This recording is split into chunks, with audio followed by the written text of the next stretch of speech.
tocar la guitarra, pasar la aspiradora, cocinar, transformar tu cocina en una pista de baile, puedes hacer malabares, lo que quieras. Pero desde tu casa, lo que quieras en casa. Quédate en casa con Enjuta. Enjuta, toda una vida contigo.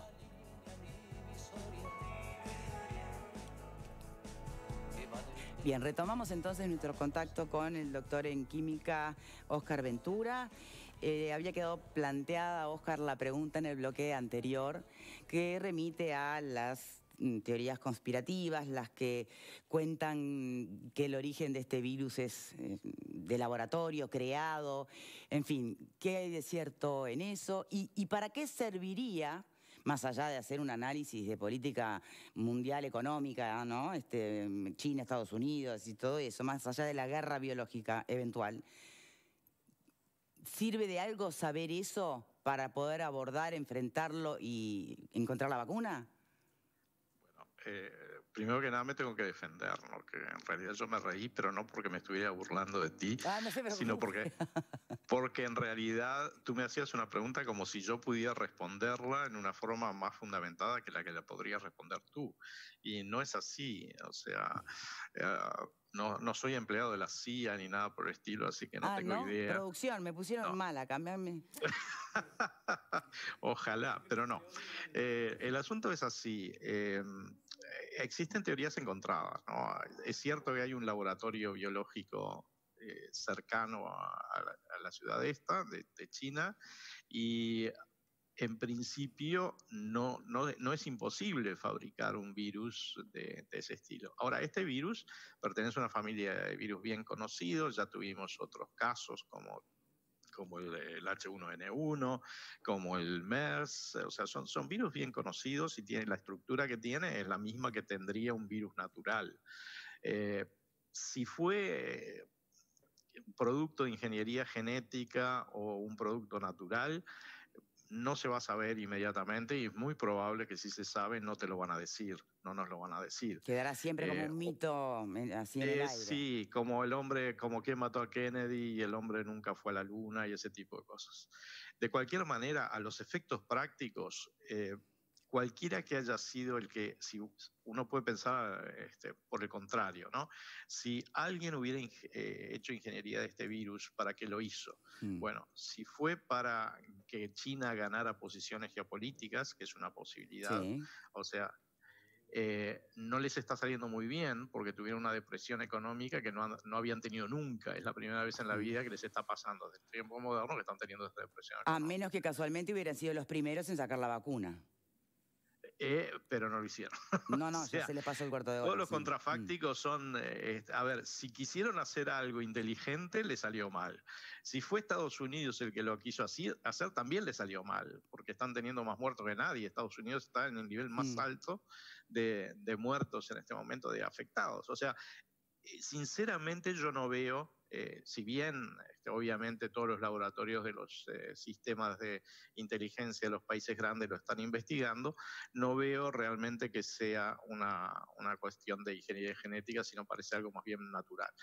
Si es natural, que es lo que pienso, lo que hay que prever es que van a venir otras, de la misma manera que vino el H1N1, que fue el MERS, que no nos toca a nosotros, pero existió, ahora vino dentro de 1 año, 2 años, 5 años o 10, va a venir otro. Lo bueno que tiene esto es que nos agarra en un momento en el cual nos podemos preparar para otros. Y eso también tiene mucho que ver con el hecho de cómo se están llevando las cosas acá.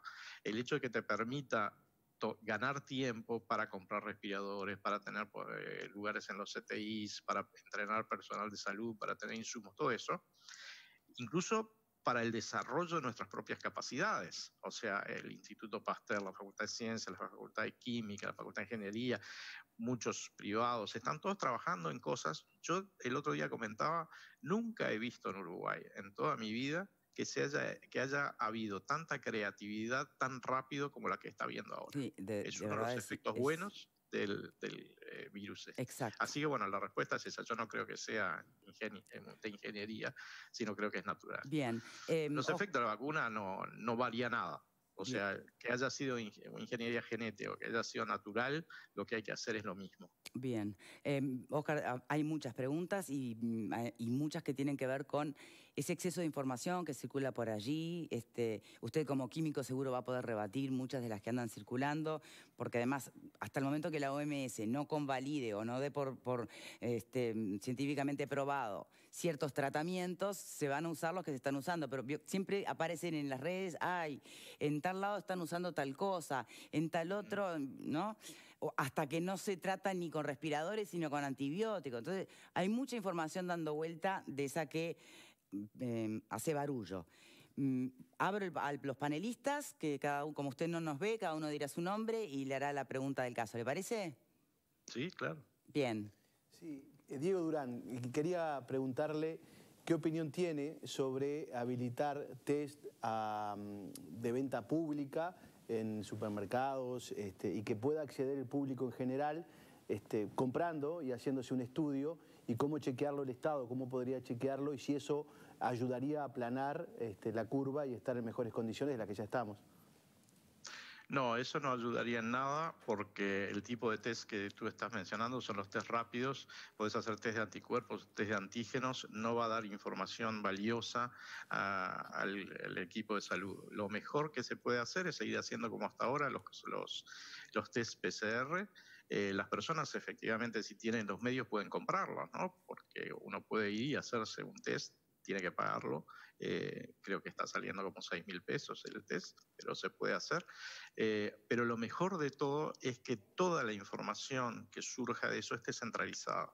Porque si empezamos a tener que la gente se hace test, pero eso no está llegando, esa información estadística no está llegando a la centralización, entonces no sabemos cómo está la situación del país. Perfecto. O sea, yo puedo hacerme un test y si nadie me lo controla, si no pasa para el laboratorio, el Ministerio nunca de Salud llega Pública, a saber eso. Exacto. ¿Perdón? Que si no llega al laboratorio del Ministerio de Salud Pública que convalida los test, no tiene sentido. O sea, no suma a ninguna estadística. No suma la estadística del país. ¿Alguien más? Sí, yo quisiera preguntarle a Óscar, junto con la bienvenida. Alejandro. Alejandro Camino habla. Óscar, dos perspectivas que me gustaría que tú desarrollaras y que tienen que ver con, por allí tú dijiste, y se entendió claramente, la comparación en países que tienen más o menos el mismo número de contagiados.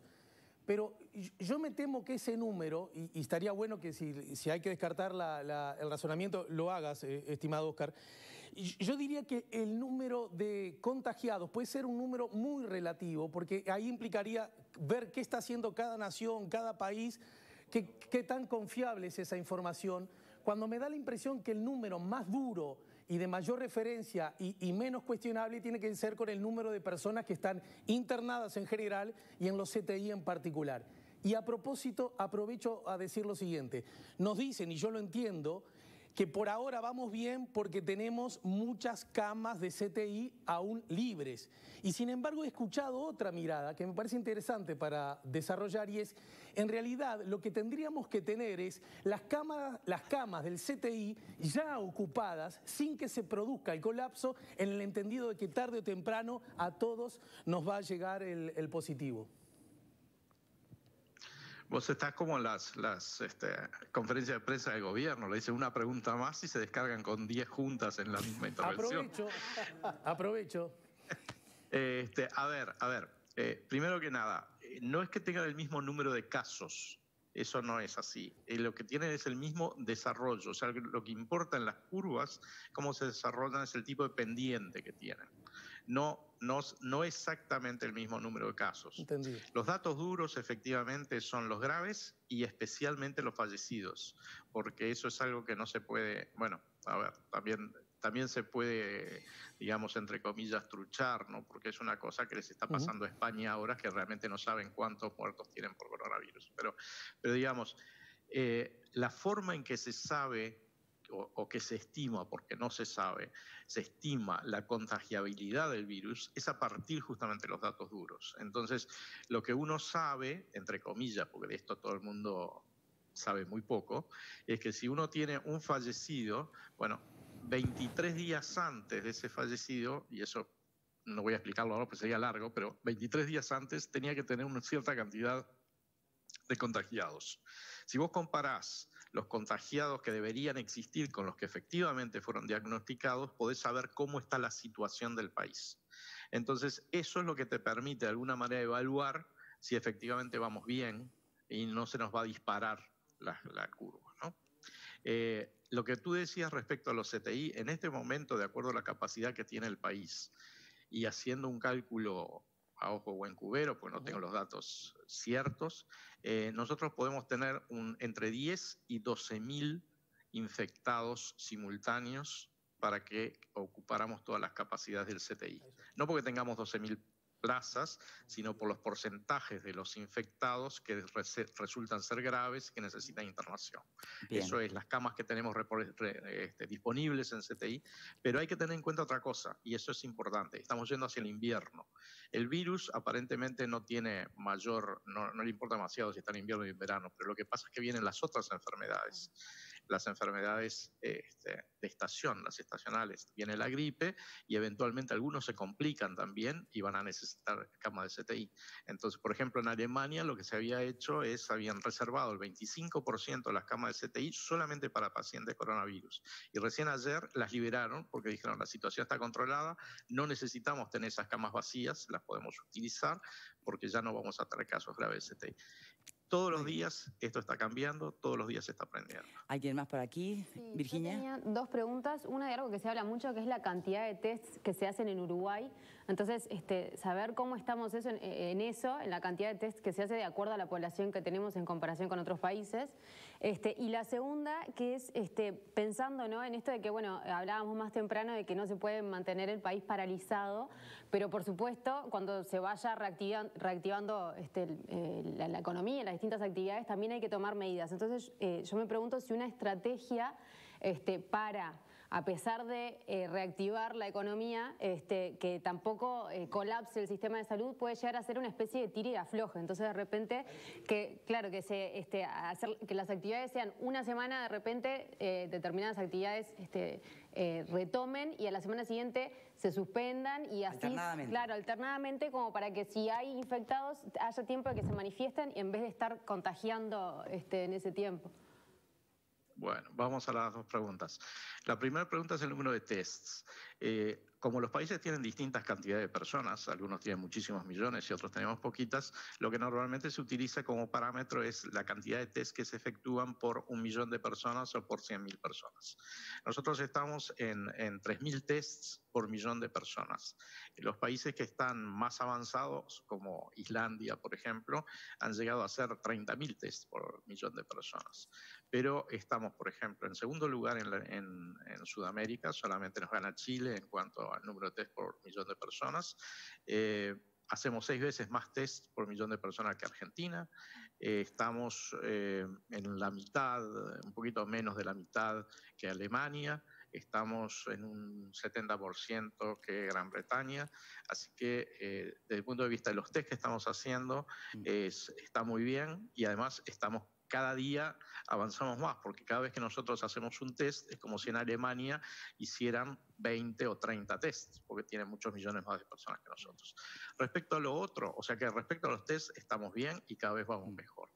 Respecto a lo otro, justamente el abrir actividades es para tener controlado la manera en la cual se produce el contagio. Lo que dijo el presidente acerca de tener 2 perillas es absolutamente razonable. Si vos vas, de alguna manera, vas controlando que no se te descontrole, queda feísimo, pero bueno, pero es eso. Vas tratando de que no se descontrole el tema sanitario y al mismo tiempo que no se te descontrole el tema económico. Vas haciendo subir la temperatura de la economía, abriendo actividades. Entonces, ¿qué haces? Vos sabés, por ejemplo, ahora abriste la construcción, solamente la construcción.